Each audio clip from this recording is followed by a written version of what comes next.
先天就有第三眼天眼，银姨第三眼的能力如影随形地跟着他，但是因机缘巧合，银姨将自己封掉，第三眼的天眼能力又因机缘巧合，又再度开启第三眼天眼。在这个世界上，每一个人都拥有天眼，每个人都有第三能力的眼睛，只是一般人不知道自己是属于哪一种的天眼的能力。上一集讲到银姨开启天眼的能力，我们继续分享宇宙大财神的真实故事。第5集，从银姨自己封闭了自己的天眼，为了忘掉第三眼天眼的能力，努力区隔掉天眼的能力，他花了很大的精力，到处投入义工活动。但是非常巧合的，他也在义工的活动当中认识了引导他的师父老和尚师父。老和尚师父与银姨都拥有第三眼天眼的能力。第三眼天眼这样的特殊能力，银姨却选择封闭自己的第三眼天眼，不愿意去探索这个神秘的世界。或许他之所以这么做，是因为惧怕再度面对看到许许多多的鬼魂，或是无法理解的景象，或者是因为担心这样的能力会给他带来很多负担和压力。因此他选择用忙碌的工作或者是投入义工活动来将自己的第三眼天眼封闭起来，但同时也让他错过了探索神秘世界的机会。当银姨完全封闭了自己的第三眼天眼能力，封闭了第三天眼能力之后，有一天银姨在一次的义工活动中遇见了一位年迈慈祥的和尚。银姨认识了引导他的师父老和尚之后，从那一刻起，一切都开始改变了。银姨与老和尚的相遇，老和尚师父深深感受到了银姨心灵上的困惑和迷失，他看到了他眼中的光芒，却也看到了他内心的挣扎。于是师父老和尚开始了对银姨的特殊训练，不是为了让他打开第三眼天眼，而是为了让他重新找回自己内心的平静和勇气。师父教银姨打坐，静心感受大自然的气息，学习如何平静自己的心灵。师父老和尚与他分享着关于人生、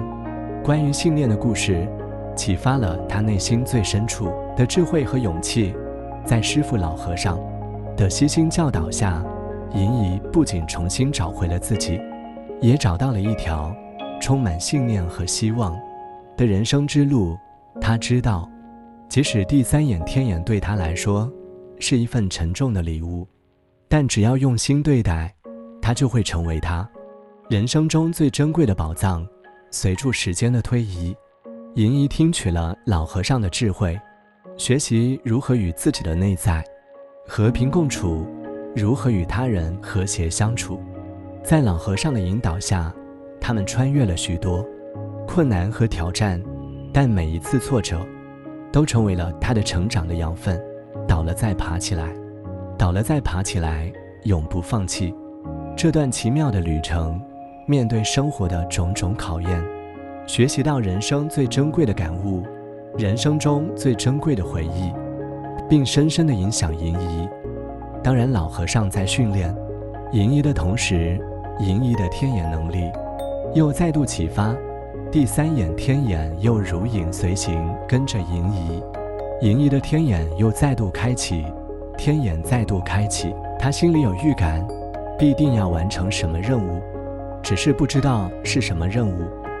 但是自己心里已经有数。岁月不饶人，当银姨有了体验跟感悟，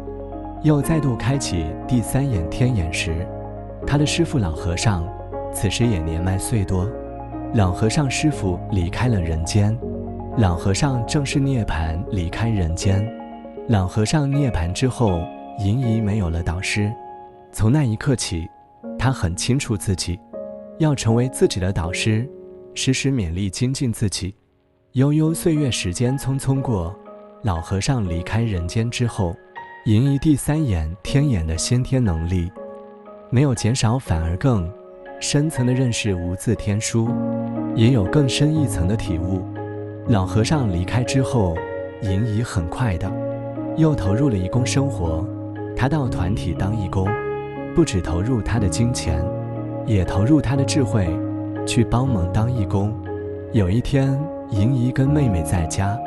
大约在早上5点，妹妹看到家里的上空出现了一个非常大的人形，头戴金龙皇冠。银姨看不得了啊，这是玉皇大帝。玉皇大帝身穿金色九龙袍，银姨看了惊叹不已。玉皇大帝居然亲临天际，他身穿着华丽的龙袍，头戴一顶金色皇冠，一幅神奇景象，令人叹为观止。这一刻，仿佛穿越了时空，置身于神话传说之中，是前所未有的震撼。银姨与妹妹深信这一场奇迹，这份惊奇将永远铭记在心。这样的惊奇却连续出现。某一天，银姨又仰望着天空，却不仅仅看到了天空中的景象，而是在天空中出现一条金色的金龙，盘旋飞舞，如奇迹般展现着它的神秘和壮丽。银姨目睹大自然的神奇之美，被这金色龙舞所震撼。她看了2个多小时，突然间她想到，她手上有录影机，可以拍摄，将这个画面拍摄下来。当时在银姨家的楼上拍到玉皇大帝的画面，有分享给朋友，结果分享给朋友之后，被有心的神棍看到，将画面拿来敛财。因此这些画面以后有因缘的话会跟大家分享。但是金龙和玉皇大帝都没有离开银姨，银姨走到哪里，他们如影随形，时常出现在银姨家的周遭。岁月还是匆匆过，银姨希望自己有一个有机农场，让自己的生活简单又纯净。所以银姨与妹妹弟弟在台湾宜兰这片纯净的土地上经营有机友善有机农场，信奉大自然的力量，不喷洒一丝农药，不使用一滴化学肥料。这里的土地都被呵护着，每一颗蔬果都被用爱心栽培着。推动有机食农教育，全力推动有机友善农业，没有喷洒农药，没有喷洒化学肥料，栽培出好吃有能量的蔬果。荧幕上所看到蜜蜂来为西瓜自然授粉，才有有机西瓜可以吃，有能量好吃的有机日晒米，推动着自然有机的理念。当然更重要，推动不只是食材有机，更重要是人，不光是栽培有机蔬菜，人的身心灵也要有有机。有机是善待自己，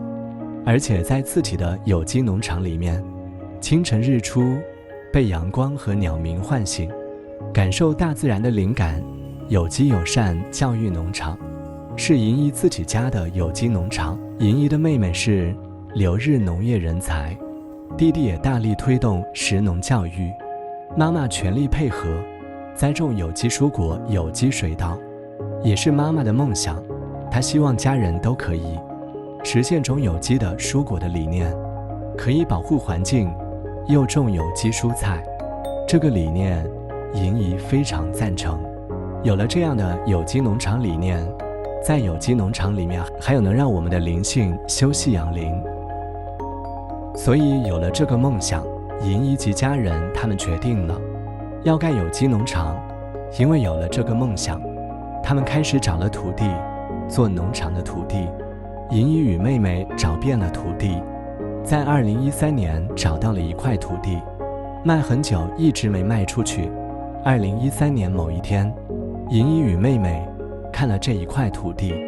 ，30分钟就决定买下了。因为在寻觅土地中，当眼睛抬头仰望天空时，突然间一幅惊世奇景出现，在眼前龙凤而翔，于蔚蓝的天际，宛如神话般的存在，让人心惊叹，又充满着无尽的敬畏与兴奋。这不仅仅是一块土地，更是一处充满神秘和生命力的圣地。这里龙凤为舞，共同见证大自然的神奇魅力。无论是追逐梦幻般的景象，还是寻找属于自己的传奇故事，这片土地都将成为心中永恒的宝藏。天空出现天书，出现金龙及金凤凰奇迹天象。金凤凰站在国五高速公路上，金龙点着这一块宝地。看到这样奇景，很快的就决定买下了这块土地，所以3天就成交。买了这一块土地，盖的房子准备启用于有机农场。有机农场在盖的时候也出现很多神奇画面。在盖房子的过程，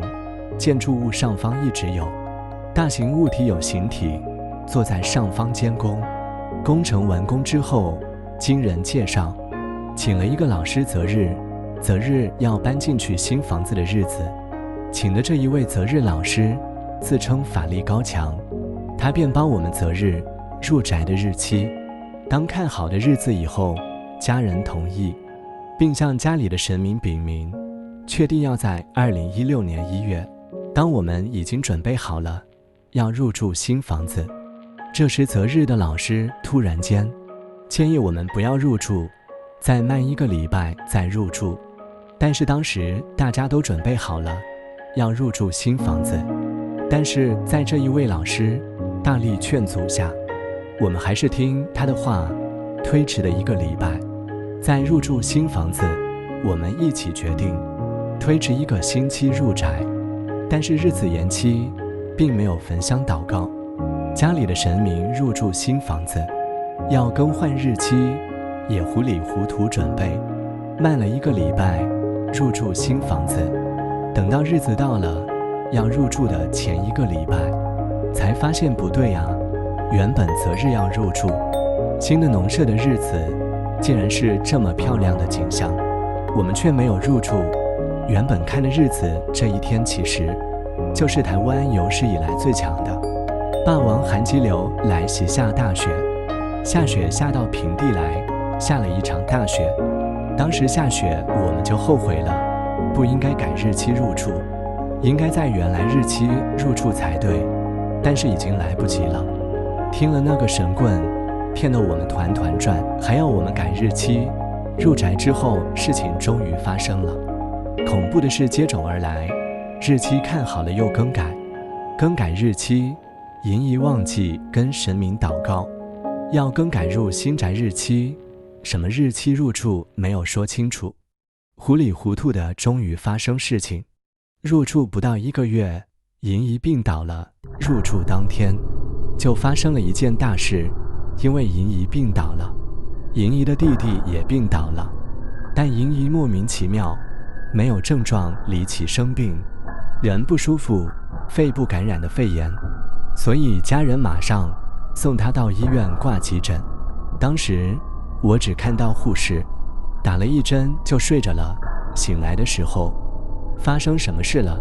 为什么？淫仪直接被送进去 ICU 重症加护病房，莫名其妙的被治疗长达28天，喉咙被插管无法讲话，食物只用灌食，全身打了很多针头，双手都不能动，只有脚可以动，但不能下床，就在加护病房躺了28天，受尽了最残酷的折磨。在那一段时间，每天都会听到有人急匆匆地将病人，机器响又有人往生死掉。每天看他们送进来的病人，一下子又要送到太平间死了，要么就是有人痛到哀嚎，整个晚上都痛到在叫。还有一床的老人，当时被送到 ICU 加护病房，老先生有糖尿病，半夜病倒在马路旁边，经路人看见，叫救护车送他到医院急救。他送到医院转到加护病房，身上散发出许久未洗澡的味道。这个老人是个流浪汉，他的脚有受伤又有糖尿病，因为他有糖尿病，他的脚受伤，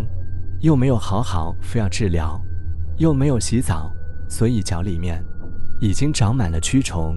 当护士帮他擦洗伤口，蛆虫一只一只的蛆虫痂抓出来，连护士都一面抓一面尖叫，再帮他清洗敷药，这也难为护士了。所以这样的惨痛场景，在加护病房外面的人是听不到的，是看不到的。在那个时候会觉得人的生命很脆弱，所以要珍惜生命。在医院这种人间炼狱，会让人感叹人生无常。在这样的时刻，让银姨觉醒，好好的修行修为，能来投胎当人是最有福气，是非常有福报。虽然知道要修为，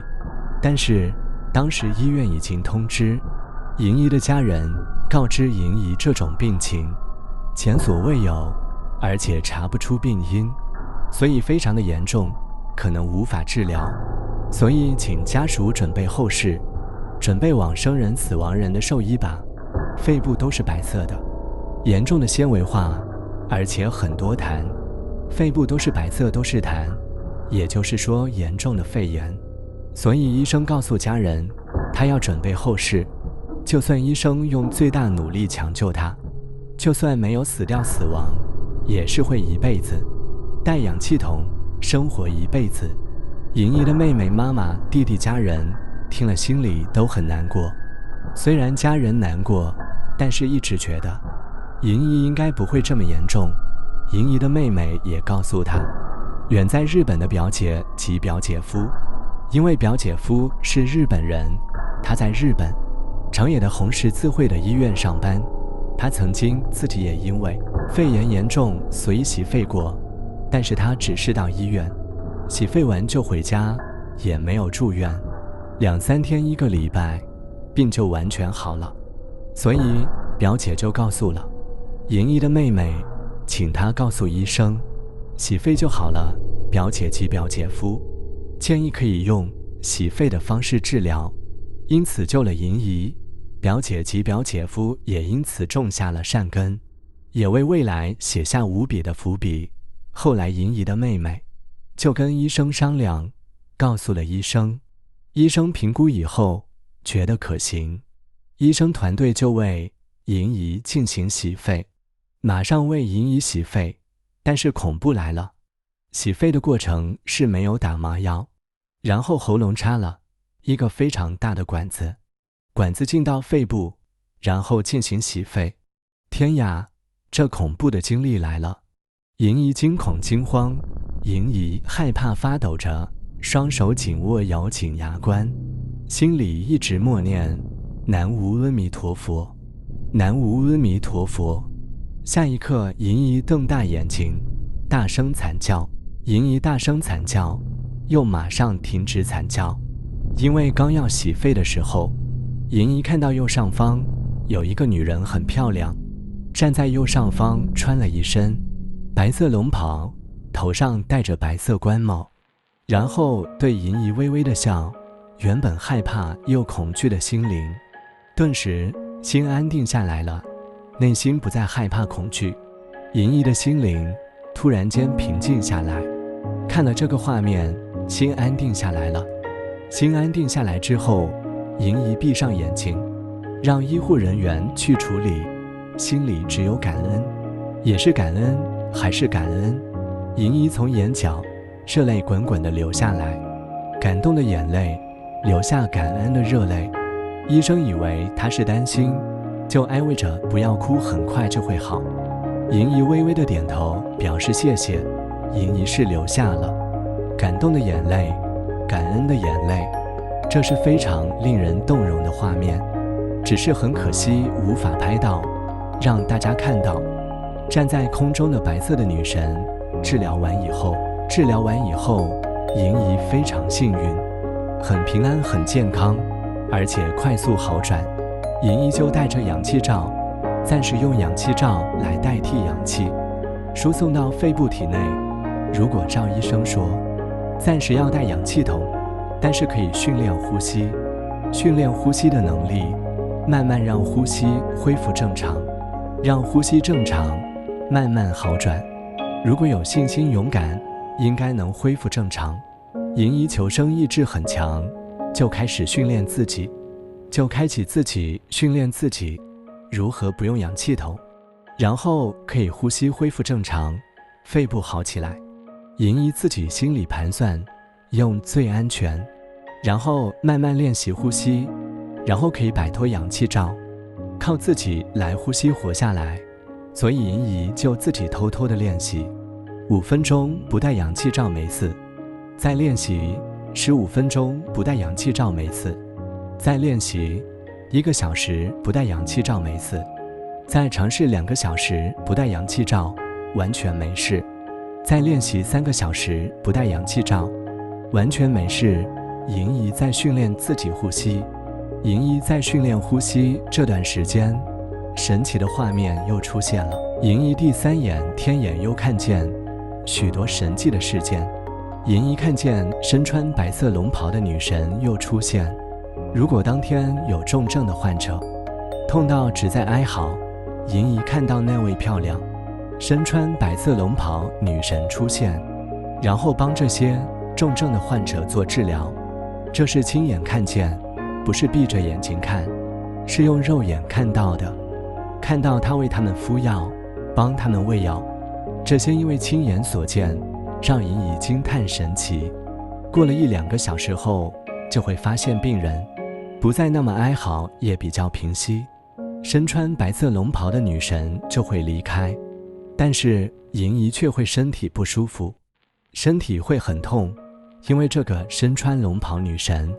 忙着治疗其他重症患者，就会比较疏忽照顾莹姨，所以莹姨的身体就会整夜不舒服。但是非常值得，因为这位身穿白色龙袍女神是爱众生，不会只有照顾莹姨一人。虽是如此，身穿白色龙袍女神还是每天都会来看莹姨，也让莹姨快速恢复。这也是莹姨好得很快的源头。很快的，莹姨的呼吸已经调到非常的顺畅，莹姨就告诉医生她可以自己呼吸了，不靠机器，请医生让她出院。在还没有出院的这几天，虽然没有马上出院，在普通病房训练几天，莹姨她又经历一场惊天动地的事情，奇幻又神秘的第3眼天眼。因为这一次生死关头，生病这一段时间，因为这一场大病，莹姨第3眼天眼能力更深入神奇奇妙的天界。莹姨在生病期间，她的灵魂非常干净单纯，很单纯清净。在灵魂非常干净单纯时，突然间第3眼天眼更加强烈。莹姨看到观音菩萨打赤脚站在一条龙的上面，他告诉莹姨说他现在很闲，很有空带你去看一看宇宙虚空银河系。莹姨说好啊。莹姨一声好，下一秒莹姨瞬间站在观音菩萨的后面，开始时空的旅程，而且是观音骑龙。莹姨站在观音菩萨的后面，莹姨看着他打赤脚很羡慕，莹姨就问观音菩萨，我可以跟你一样吗？我不要穿鞋子，我跟你一样打赤脚，我想出家，在凡间太多苦恼跟杂念。观音菩萨开示说，你这一次到人间有重要任务，你在凡间还有很重大任务要办，所以你不能跟我一样打赤脚。随即观音菩萨就拿了一件金色龙袍衣跟金龙鞋子，鞋子上面绣一条金龙，然后要莹姨穿上它，因为你在凡间还要完成很多事情。莹姨也不敢多说什么，就听观音菩萨开示。观音菩萨带着莹姨到天界游历，去了好几个行星，都去游历带莹姨认识9大行星。到了太阳热死了，热到爆掉了，然后又到了月亮，月亮很暗，但是月亮和黑暗中还透着一股亮光的强度，而且磁场很强的亮度。然后观音菩萨再带莹姨到一个挺神秘的地方，什么都没看到，周围都是漂亮的云雾，但是那个云好特别，云雾特别让人很好奇。突然间看到云雾中非常磅礴的楼梯，从磅礴云雾中的楼梯上面缓缓走下的一位神明，一道耀眼的毫光从天而降。在那一刻，时空凝固，世界安静，只有那璀璨的光芒在闪耀，让人心驰神往，为之着迷。银衣这时惊喜，这不是玉皇大帝吗？因为他身穿金色九龙袍，然后头上戴着皇冠是金色的，而且他的皇冠是前几天银衣在台湾宜兰自家上空所拍摄到的天象一模一样。这最让银衣惊奇，一模一样玉皇大帝戴着一样的皇冠，这时觉得太神奇了，竟然一样。当时玉皇大帝讲了事情交代，当时只能简单画图案，画下玉皇大帝交代的事情。但是很可惜，出院以后资料不见了。虽然如此，并没有改变银衣所要做的事情。虽资料不见了，唯一能记下来的是，玉皇大帝开始说，要银衣与众生手牵手一起走向光明之路，带领众生身心灵。光明之路，其他是什么就不知道了，忘了。但或许他的意思就是不管事件时间变化如何，大家有一颗善良真诚，互相疼惜，从黑暗中迎向光明之路。不管任何打击，倒了再爬起来，倒了再爬起来，绝对要勇敢认真面对人生，这样子才是一个对自己有负责任。不管挫折打击，终究面对了人生，这样子也能善待自己，应该是这个意思。在他生病这一段时间，不只是日本的表姐傅勇回来照顾他，还有他的妹妹及大姐，还有妈妈，还有小弟，小弟的太太，还有研究所的同学李老师，还有研究所老师指导教授段教授主任，研究所的指导教授唐教授，还有表舅妈等等，全部都来关心或是照顾，所以每天处处有温情，生命有温度，生命有温暖。慢慢的银衣好一点了，可以下床走路，但是还要有人搀扶着，顶多走2-3步，肺部严重受损，所以银衣开始训练自己。出院后，银衣当时洗澡走路都需要妹妹搀扶，而且要坐椅子洗澡，妹妹帮她洗澡洗头。但是很快的，银衣训练自己1个礼拜，她就自己走路，自己呼吸，自己洗澡，自己洗头，永不放弃，自己努力训练。有一次，银衣以为自己身体完全好了，当她看到一只野猫，人的习惯看到猫，下意识会追猫。银衣忘记自己还在训练走路，当时走路还不稳。银衣看到猫，下意识要追这只野猫，但她才往前跑3步，1、2、3，才跑3步，银衣直接90度趴在地上，因为她忘记她还在学习走路，走路还不稳定，所以手脚脸都挫伤。银衣顿时明白，走路要学习，行住坐卧要学习，连呼吸都要自己训练，最简单的都要从小朋友开始学，要回到小时候一样，1岁大的小孩学走路，学习换气呼吸。原来所有的生活起居全部从零开始，重新学习，换一个人生，重新面对人生，调整心态。所以能够再重生是一件无比幸福的事，会呼吸是一件幸福的事。所以从什么都有到什么都没有，又要重新开始学习，真的感悟人生。所以除了感恩还是感恩。所以人要有希望，人有希望才会有梦想，梦想才会实现，才能战胜黑暗，走向光明的人生。因为这一次生死大关，让银衣第3眼天眼更隆重，进阶式的重新开启第3眼天眼。当然也完成了有机农场，一个放松自然又舒适的地方。大自然的旷野农场在经营有机农场。在一个机缘巧合下，认识了一对夫妇，张小姐跟林先生。他们看到银衣发生这些离奇的状况，这么离奇的事件，他们建议应该要处理。他们推荐了一位老师，于老师为人正派，可以请他来看看。而且于老师8岁就开启第3眼天眼，什么都看得到，请他来看看。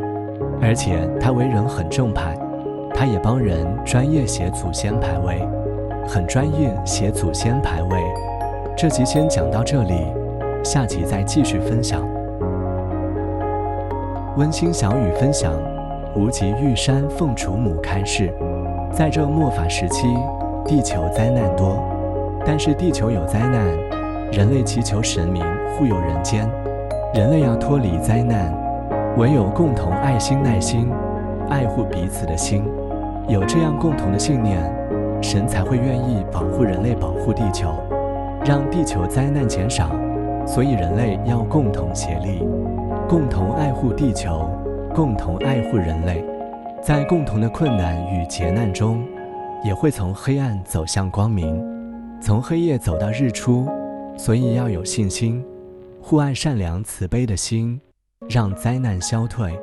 光明平安稳定生活。能够平安的还是善良慈悲的心，